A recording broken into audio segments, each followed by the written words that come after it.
Hi, my name's Holden Teff. I'm a 13-year-old XL mod light driver out of Marion, Iowa. Last Friday we didn't have a race, so I thought this weekend I'd give you guys a little bit of video about me, my car I drive, and the safety equipment I wear to keep myself safe. My whole racing career started when I was about 7 or 8 years old. I had always grown up watching NASCAR. I always thought it was cool, but I never really thought of it as something I'd want to do with my life. I'd only been to one NASCAR race. I thought it was cool, but that's all I really thought of it until one day in the middle of summer, my dad's friend asked if him and me wanted to come up with him to watch World of Outlaws race at Knoxville Raceway. And we're like, why not? We'd never watched a dirt track race in our lives and thought it'd something cool and something new to try. We go there, and like halfway through the night, I'm just in awe at the sheer speed and power of these machines and the way they're just throwing the sprint cars into the corner. I thought it was insane. And so I turned to my dad and I'm like, Dad, can I drive one of these? And that's all I really thought. I thought it was awesome, and that's when I really started to want to do racing, and look where I am now. But anyways, like 3 months later, my dad wakes me up real early in the morning for a 7-year-old, and he brings me out to the yard, and there's like a blue trailer, something I'd never seen before. He says, "Look inside. I got something in there for you." I go inside, and there's a rookie red plate sitting in there, and I'm just like speechless for it. He says, "You wanted to drive something, right?" And I was like, "Yeah." There you go. We're gonna race it this summer, and and I'm just speechless. I didn't know what to say. It was the best thing I'd ever gotten. And so that summer we spent the summer racing. It was kind of like a hobby. And so like last race of the season, uh like 3 laps into the race, I hit a guy, ramp up, cartwheel, big wreck. I'll play the clip for you. Holy cow! Anyways, that's the first and only time I've been hospitalized. Not for only time I've been injured, but first time I've been hospitalized from a wreck like that. I only came out with some scrapes and bruises, scrapes and bumps, nothing really major. But my mom said that from now on, if I wanted to keep racing, it had to be 5-point harness, roll cage, and even before that, I knew I still wanted to race after that because the first thing I told my dad when he walked into the hospital room was, I said, "Dad, can I still race?" And he was like, "Let's make sure you're okay." But yeah, and so mom said that my dad started looking into other carts I can still drive, but they had to be, like I said, roll cage, 5-point harness, and he found box stock wing carts. And so we get me one of those. Next season, I'm out racing. I'm still rebuilding my confidence for the first year and a half or so of racing because it's a pretty big wreck for an 8-year-old. And by the time I was like 10 or 11, we started competing at English Creek Nationals against super good drivers like Brexton Bush, Owen Larson, Brexton Flat, people that are now competing in Chili Bowls and micro sprints. Really good drivers, and I was being competitive with them. I was keeping up for the most part, but after like 2 years in karts, I just wasn't gaining anything. And if anything, we just hit a wall. We weren't getting any faster. I wasn't learning anything from the karts anymore. And so halfway through the 2024 season, my dad says, "Hey, your buddy Ben Lyric, he races these Excel mini mods now. They got a rental car open. You want to go try it for a night?" And I'm like, "Sure, why not?" We hop in it. It's at Indianapolis Speedway, up northern Iowa, small dirt track. They're holding a fall bash, and there's like 20 of these cars, most I've ever seen. And I go out. I wasn't doing that good, but the feature I started dead last, like 24th to 25th. And in 10 laps, I'd worked my way up to like 16th or 17th in the field, and I was doing awesome. I was keeping the car under me, I wasn't hitting people, and I was passing cars. And then caution comes out, I lift off the throttle, and the car just dies on me. And I pulled in. I don't want to break the car or nothing, but that was the end of my night, and that was the first time I've ever driven one of these. That night, we bought the car.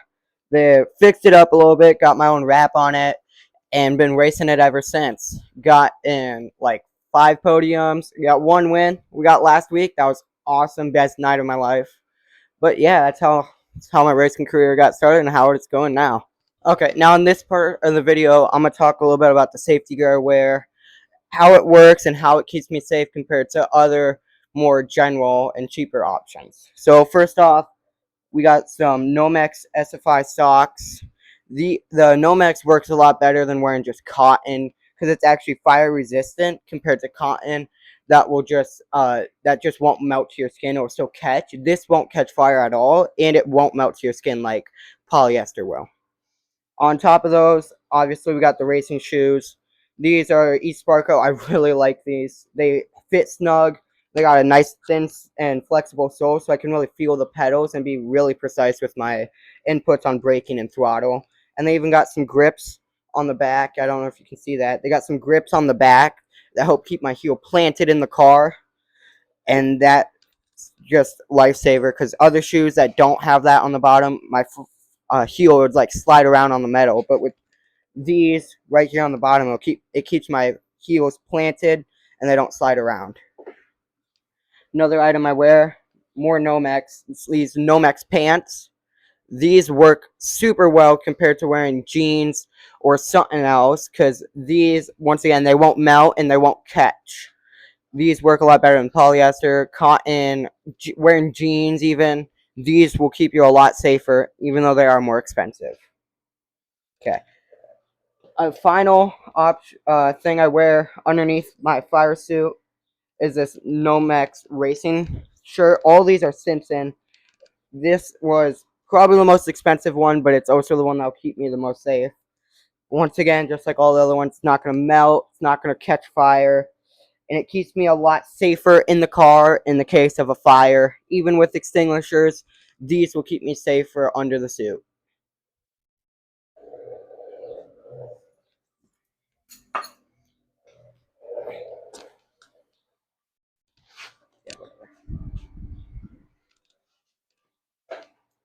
Next item I wear is the part everybody knows about.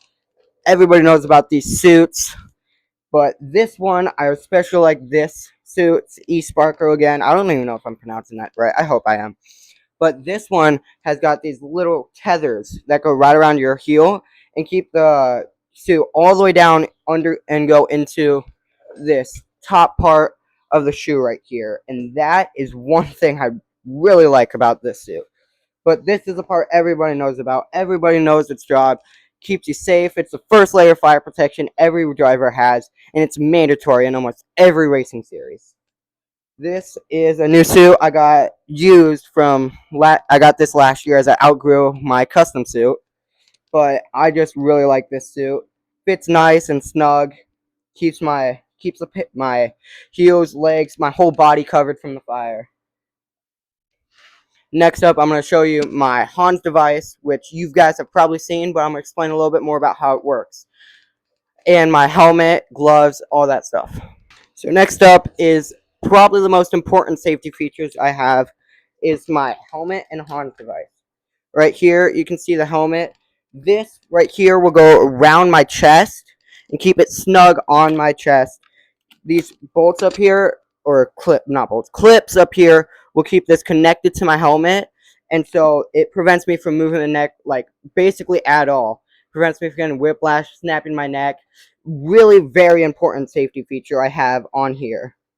And another, it's not really a safety feature, but something that's mandatory for every racing series outside of karts, and most karts tracks are starting to introduce this, is earbuds, especially these Nitro Beam ones. Very good. But these will help keep us in communication with the flag stand and officials telling us when a caution is, where the caution is, and other very important information. These are one-way radios, though. So we only hear what they're telling every other driver. We can't talk to the officials, and we don't have a spotter or nothing in dirt tracks. So another thing specific to dirt tracks is these tear-offs. These will help keep my visor clear of all the mud. Got some bugs on there right now. I'm going to take one off to show you. But right here keeps our field of view clear and makes sure we can see the track. It's not mandatory, but it's very helpful in dirt tracks. Last but not least, we got my gloves and a head sock. So this head sock, well, we'll start with the head sock. This goes underneath my helmet and keeps my neck and hair from catching on fire. and that can be another very big thing because it's just an extra layer of protection. That way I have no skin showing for any fire, any burns to happen unless these fail to work properly and catch fire. And then we got another thing everybody knows, everybody wears SFI gloves, so you don't burn your hands when you're trying to get out of the car or something like that. I like these ones just like any other gloves. I don't really have a preference on my gloves, but they're SFI rated, very comfy, safe. But yeah, that's most of the safety gear I wear. And let's move on to the portion about my car. Explain how it works, what it is really, and any other information you guys might want to know.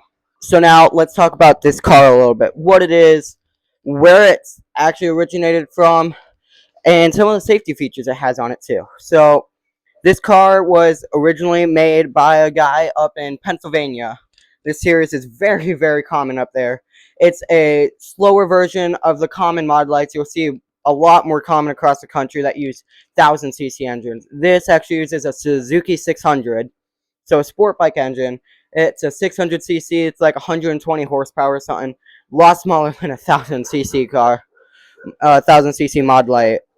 But as you can guess based on the name, the series is called an Excel. It's an Excel mod light, and they're super, super common up in Pennsylvania, New York, up in the Northeast. And these cars are a little bit looser rules down in the Midwest as they're not as common.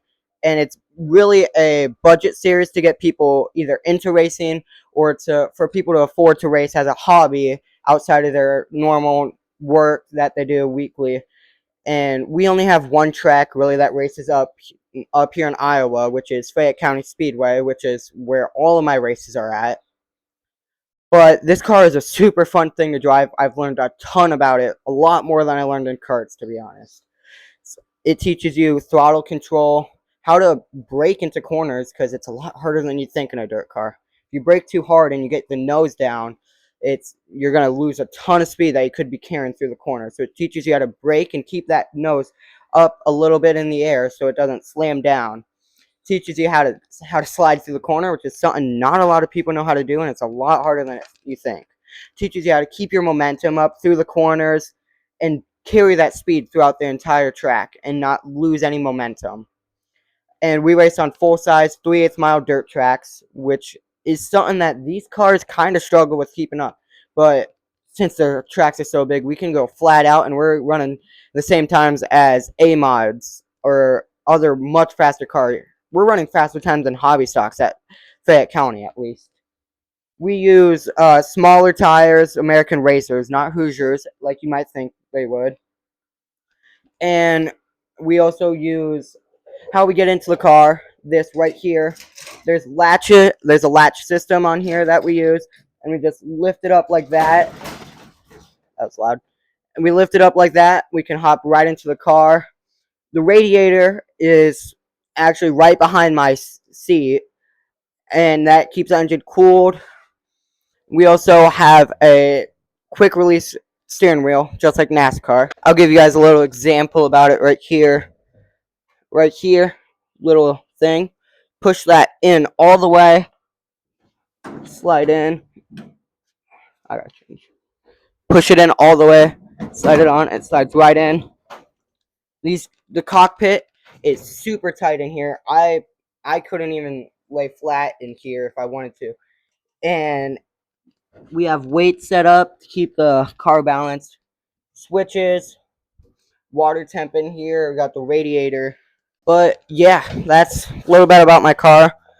If you have any questions about anything I've talked about my career, my safety equipment, the car, anything like that, feel free to drop it in the comments. I'll do my best to answer it to the best of my abilities. And thanks for watching. I'll see you guys next week.